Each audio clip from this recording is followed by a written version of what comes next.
Hello friends, বাঙালি রান্নাঘরে আপনাদের সবাইকে সাদর আমন্ত্রণ। আজ আমি আপনাদের সাথে থোড়ের একটি রেসিপি শেয়ার করছি। আজ আমি বানাচ্ছি চিংড়ি মাছ দিয়ে থোড় ছেচকি। এটা বানানো ভীষণই সহজ আর এটা বানাতে খুবই কম ইনগ্রেডিয়েন্টস লাগে। এটা কিন্তু আপনারা গরম গরম ভাতে সার্ভ করবেন, ভীষণ ভালো লাগবে। আবার এটা রুটি দিয়েও কিন্তু বেশ ভালো লাগবে। তাহলে চলুন আজকের এই রেসিপিটা আমরা বানিয়ে ফেলি। চিংড়ি মাছ দিয়ে থোড় ছেচকি বানানোর জন্য আমাদেরকে কি ইনগ্রেডিয়েন্টসগুলো লাগছে আমরা একটু দেখে নিই। এখানে আমি এক ফালি থোড় ঝিরিঝিরি করে কেটে নিয়েছি আর এটাকে কেটে নিয়ে ধুয়ে ভালো করে একটু হলুদ জলে ভিজিয়ে রেখেছি। তাতে কিন্তু থোড়টা কালো হয়ে যায় না, নাহলে থোড় এমনি কেটে রাখলে কালো হয়ে যায়।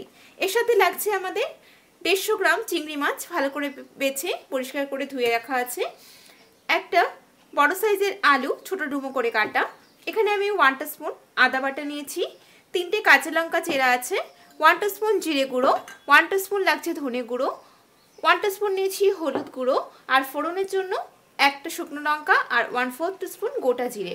এর সাথে লাগছে আমাদের স্বাদ মতো লবণ ও মিষ্টি, আর রান্নার জন্য আমি এটাতে ইউজ করছি সর্ষের তেল। এখন এই হলুদ জলে ভেজানো থোড়টা ভালো করে জলটাকে চিপে নিয়ে আমি অন্য একটা বাটিতে তুলে নিলাম।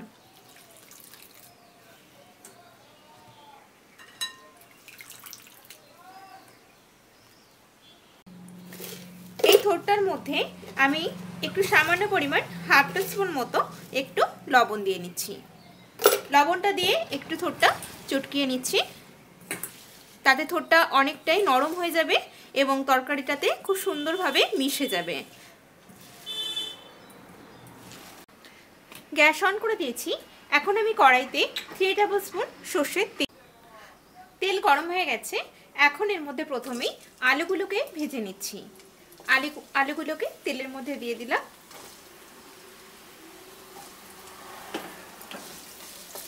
আলুগুলো ফ্রাই করার সময় এর মধ্যে লবণ আর হলুদটা দিয়ে দেব। হলুদ দিলাম একটু, আর দিচ্ছি সামান্য পরিমাণ একটু লবণ। এখন আলুগুলোকে বাদামি করে ভেজে নিচ্ছি। একটু ঢাকা দিয়ে ভাজছি, তাহলে তাড়াতাড়ি এটা ফ্রাই হয়ে যাবে। আলুগুলো কিন্তু ভাজা হয়ে গেছে, আলুগুলোকে আমি তুলে নিচ্ছি। ভাজা আলুগুলোকে তুলে নেওয়ার পরে এই তেলের মধ্যে আমি চিংড়ি মাছটা ভেজে নেব।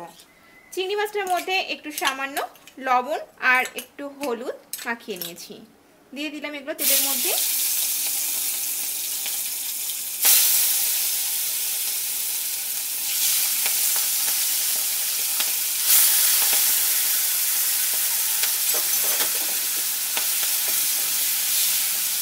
মাছগুলোকে ফ্রাই করে নিচ্ছি।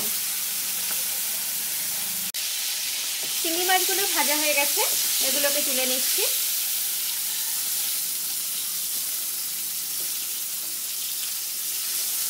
এই তেলের মধ্যে এবার আমি ফোড়নটাকে দিয়ে দেব।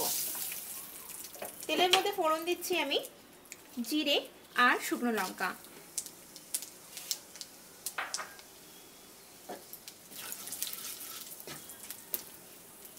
ফোড়নটা ভাজা হয়ে গেছে। এখন আমি এর মধ্যে আদা বাটাটা দিয়ে দিলাম, দিচ্ছি চেরা কাঁচা লঙ্কাগুলো, আর দেবর মধ্যে জিরে গুঁড়ো, ধনে গুঁড়ো, একটু হলুদ দিচ্ছি, সামান্য একটুখানি জল দিয়ে দিলাম মশলাটা কষানোর জন্য, আর দিচ্ছি আর একটু পরিমাণ লবণ। থোড়ের মধ্যে কিন্তু লবণ দেওয়া আছে, তাই লবণের পরিমাণটা একটু বুঝে দিতে হবে।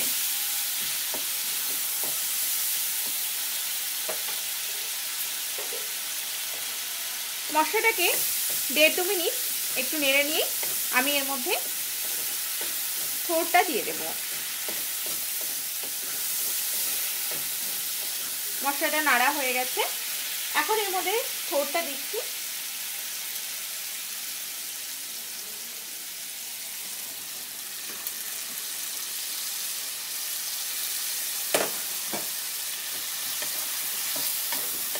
মশলার সাথে ভালো করে এটাকে মিশিয়ে নিচ্ছি।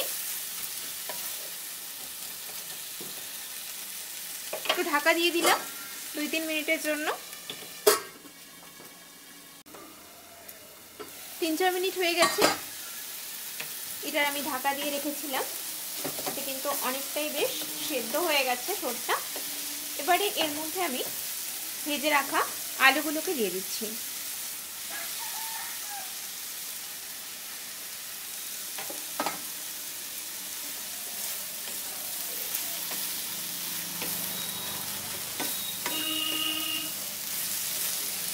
এখন এর মধ্যে জল দিয়ে দেব। আলুটা ভাজার সময় সেদ্ধ হয়ে গেছে, থোরটাও মোটামুটি সেদ্ধ হয়ে গেছে, তাই জলের পরিমাণটা একটু কমই দিতে হবে।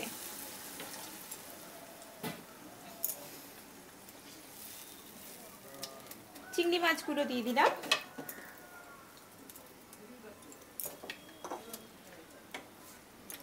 একটু অল্প পরিমাণ চিনি দেব। এর মধ্যে আমি 1/2 টিস্পুন মতো একটু চিনি দিলাম। এখন আমি এটা 5-6 মিনিটের জন্য ঢেকে দিচ্ছি। 5-7 মিনিট হয়ে গেছে, দেখে নিই এটা কতটা তৈরি হয়েছে। এটা কিন্তু অনেকটাই বেশ তৈরি হয়ে গেছে, জলটা শুকিয়ে গেছে। একটু লবণটা চেক করে নিচ্ছি। লবণ মিষ্টিও একদম ঠিকঠাক আছে। এটাকে এখন ভালো করে নেড়ে নিয়ে আমি গ্যাসটাকে বন্ধ করে দেব।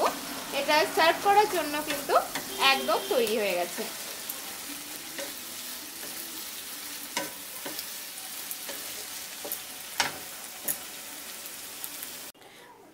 তৈরি হয়ে গেল আমাদের চিংড়ি মাছ দিয়ে থোর ছেচকি। আমার ভিডিওটা যদি আপনাদের ভালো লেগে থাকে প্লিজ আমার ভিডিওটাকে লাইক, শেয়ার, কমেন্ট করবেন। আর নিত্য নতুন রেসিপির আপডেট পাওয়ার জন্য আমার চ্যানেলটিকে সাবস্ক্রাইব করবেন। সবাই ভালো থাকবেন। আমি আবারও হাজির হব নতুন কোনো রেসিপি নিয়ে।